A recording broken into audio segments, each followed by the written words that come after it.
Welcome to Pure Rolling 2. Our first match has Aaron on the left and Jorge on the right-hand side. Jorge gets a single with a lapel, and he'd like to be able to pass over to his left side. But check it out. Look at how Aaron hooks his foot with his left, or the top of his left foot. Jorge's trying to make it over to around the left side. He could alternately step and tip him over to the right, but he's trying to make it over to the left. He hooks that foot, blocks that, and now Jorge gave up that grip because it wasn't serving him anymore, which is so important to do. Aaron's blocking on the shoulder, looking for an opportunity to be able to put his guard back in some semblance. Okay, now this is a complicated sequence right here. Aaron is going to break the grip.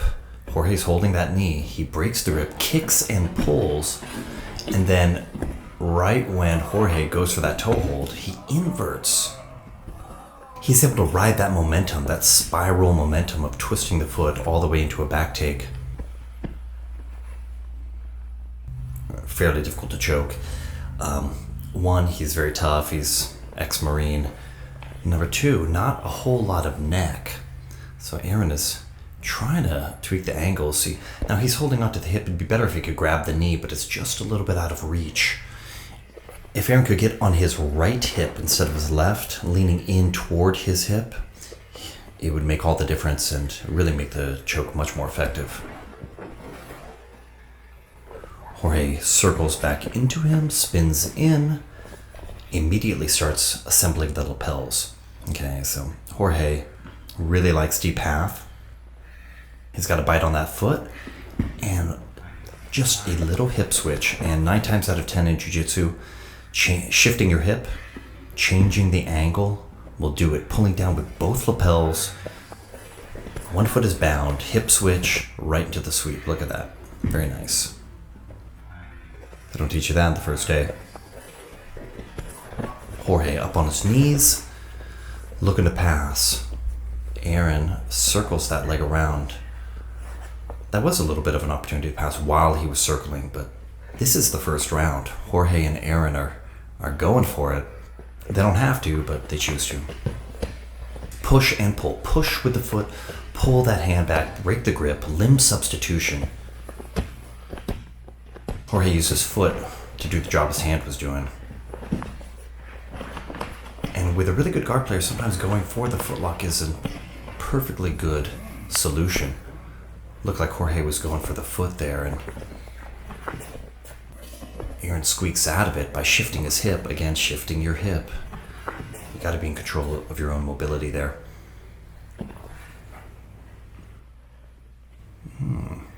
Nice little tip up by Aaron. Jorge's quite content to play deep half. See how...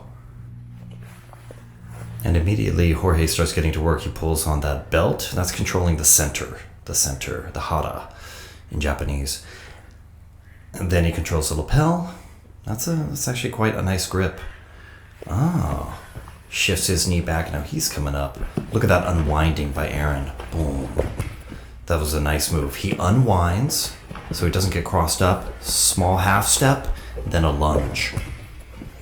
Bam, right to knee on belly position.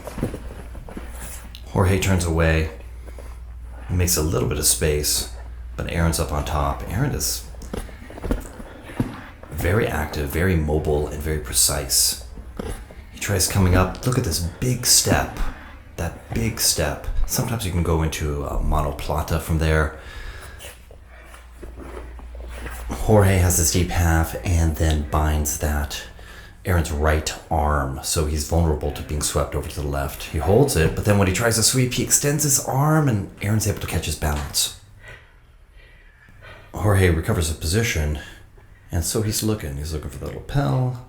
Should I tip him to the left? He's hip to that. Maybe I should tip him to the right, especially because Aaron's foot is almost squeaking out. Oh, almost free, almost free. Tips him back. Almost free. Again, with the circling of the leg. Remember that. That's a very important motion. Jorge to his back. Constant feeding. Constant feeding. Binding. That's really the essence of the lapel game. Now, arms on top. Boom. Quick assembly. And as soon as he goes for it, look at Jorge ride that momentum. That is black belt stuff right there. He tries to get it off. He tips him. Boom. Throws that leg over. If he could get his knee under a little earlier before Aaron got that pivot and that swivel, he would have been in great knee bar position. We'll see that again later. Now, Jorge really could go for an inside heel hook, but that's not his game. However, at that position, that would have been great. He's going for a toe hold here. Not the best position to go for a toe hold. One reason toe holds often fail is because the leg is too extended. Yes, sometimes you can get it, but the most effective toe holds are when the leg is bent and their foot is compressed back into their hip, so you take their foot back to their butt. Extremely powerful and difficult to kick out of. Jorge riding it out, just defending. It was a nice job by both guys.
Jay on the left, Alan on the right.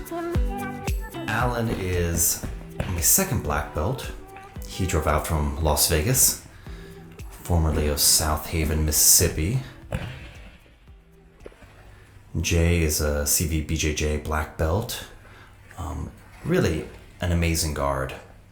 And you can see how Jay works that left foot all the time. It's on the bicep, it's on the shoulder, it's there. Oh, but he was asleep at the wheel. And then Alan sat back for that arm lock. Shift that knee, fall back. And that was a wake-up call. That was definitely a wake-up call for Jay. Sometimes they call Jay my little brother because we have similar body types. Oh my gosh. I thought this was going to be a cordial warm-up. And it started getting a little heated. Not too hot, but definitely kicking it off. Now Jay is very much into lapel guard, using that lapel, wrapping the foot, wrapping the lapel underneath the leg. Look at the sensitivity with Alan there, stuffing that foot, just holding on at the perimeter of the body. If Alan had been able to get his knee under a little bit more, he would have gone back for a heel hook, but that was just a check, just a little inspection. He's not exactly sure what Jay's strengths are, but I think he's figuring it out. And you have to do kind of tactical analysis in the role, especially as a black belt. So there we go. Now, Alan stands up and gets over that knee. It's very important. He passes, but again, Jay with that foot on the bicep all the time. Foot on the bicep. Very, very difficult to clear. It is possible to clear it, but it's difficult.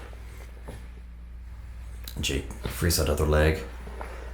Manages to get that foot underneath the knee, so he clears that, finds that bent knee. Boom, that was a beautiful sweep. If he'd been able to come up and capitalize on it, it'd be a little bit better. Yeah, and Alan's back up. Jay's trying to off-balance him, but Alan has a really good base.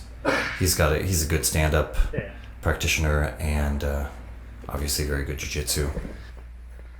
His specialty, look at that limb substitution. Stepping. You should always be looking for opportunities to use your foot instead of your hand. But you have to be able to hold the position. And he wasn't quite able to get that knee in to complete the guard pass. Boom. So, nice off balance to that far corner. And he's trying to go for the back, but Alan senses that, goes a little bit further and then turns around. So he rides the momentum. That's what black belts do. They ride the momentum and then turn it to their advantage. Jay with the lapel again, 2 hands, then boom, 2 feet. He wants to find perch for 2 feet.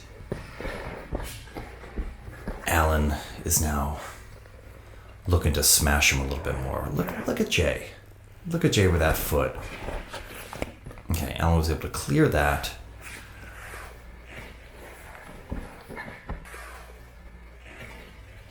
He breaks that grip, and as soon as he does, Alan sits back for the foot. Now, footlocks are one of Alan's specialties. He's good at many techniques, but in particular the 411 leg position, or saddle, many different names for it. But Alan is definitely not afraid to sit back for the foot, and not afraid to come up on top either. So he gets that knee in there, but look at what Jay is doing. Jay is feeding that lapel underneath, inverting, and then look at this wind up, boom. Probing with that foot, spins around, actually gaining momentum by inverting. And he's looking to do something with that. So he passes off the grip on the lapel, very Keenan-like, and then gets his knee over Alan's knee. And Alan is like, that's totally fine. That's totally in my wheelhouse. He loves a heel hook. He loves a straight foot lock. And he loves a 411 position. He did an instructional on it, which is quite excellent. Ashigarami. Triangling those legs or crossing those legs outside, which used to be frowned upon, but now is definitely in vogue. And to make that foot inaccessible, Jay is holding on dearly to that cross grip on his sleeve. 4 fingers in the cuff, very, very powerful. If you don't know that, that's an extremely efficient grip. So crossing somebody up, all throws are corner to corner, and you can get somebody in a bad state by crossing them up like that. So we're at a little bit of a stalemate here. But Alan broke free. He's getting that heel hook, but his hips aren't positioned quite right.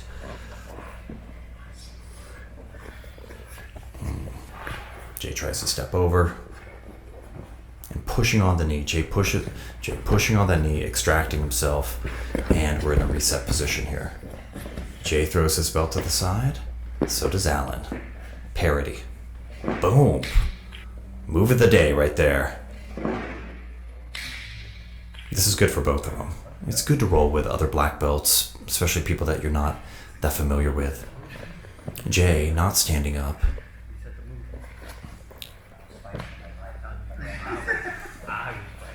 What do I want? Upper body control, lower body control? Feeling each other out. Try to pass.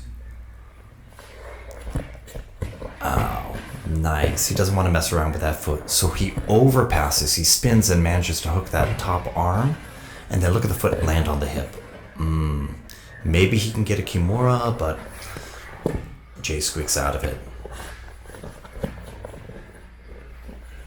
Jay pulling deep half. Pulling deep half.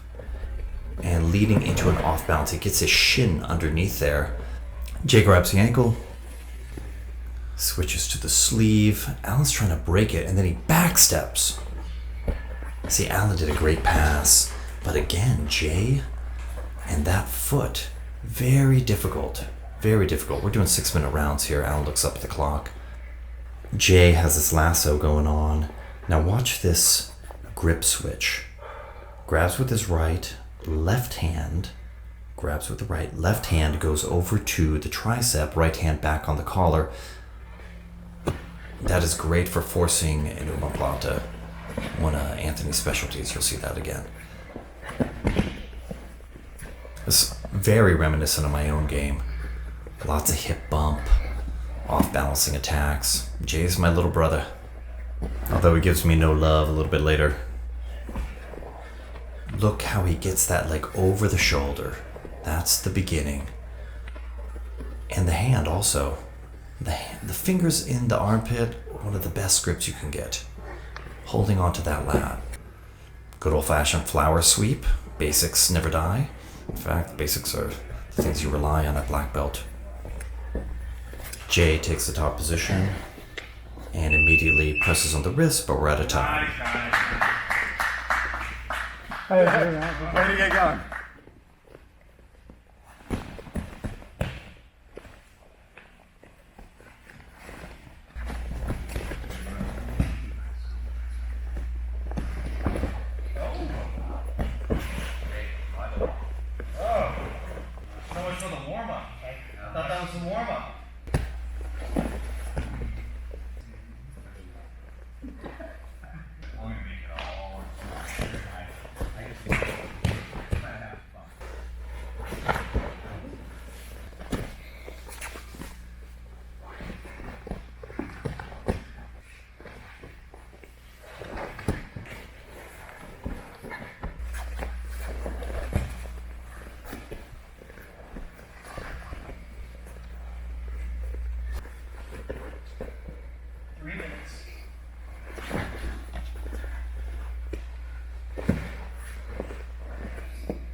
Ready to get going.